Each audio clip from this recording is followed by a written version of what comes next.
शुभ कुठनं आणलीस तू हे?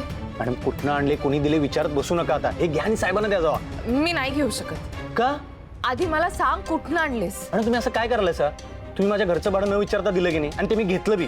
आता तुम्ही बी घ्या. हे बघ शुभ मी नाही घेऊ शकत. मॅडम तसा तुमचा माझ्यावर अधिकार आहे ना तसा माझा बी तुमच्यावर अधिकार आहे असं समजा. आपल्याकडे वेळ कमी आहे हे तुमच्या हक्काचे पैसे आहेत असं तरी समजा. हे बघ नाही तुझं बरोबर. जसा माझा तुझ्यावर अधिकार आहे तसाच तुझा सुद्धा माझ्यावर अधिकार आहेच. पण जोपर्यंत मला कळत नाही हे पैसे कुठून आलेत तोपर्यंत ते मी बाबांना देणार नाही. आणि हे फायनल आहे. मी पैसे कसे आणले त्याचं खरं कारण नाही सांगू शकत.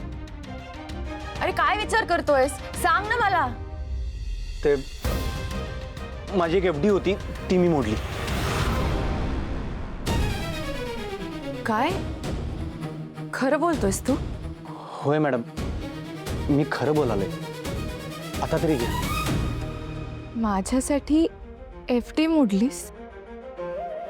हो मॅडम.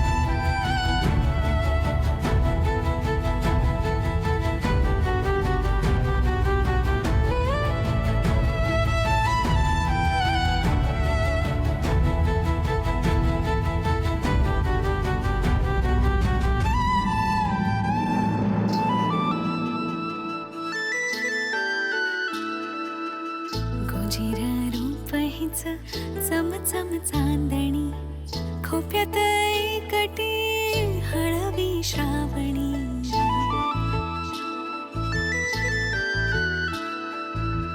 मन हा जपणारा उन्हात सावली नशिबी गुंफलेला शुभ हा सोबती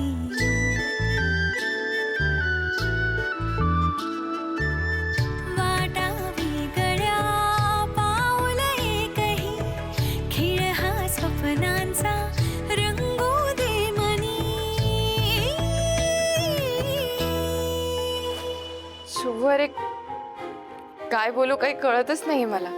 इतक्या कमी वेळात तू इतकी मोठी रक्कम उभी केलीस. किती करतोस रे माझ्यासाठी. मॅडम तर उगाच विचार करत नका बसू. उगाच नाही तुझे उपकार येते माझ्यावर. अहो उपकार कसले. तुमची आई असती तर तिनं बी हेच केलं असतं ना.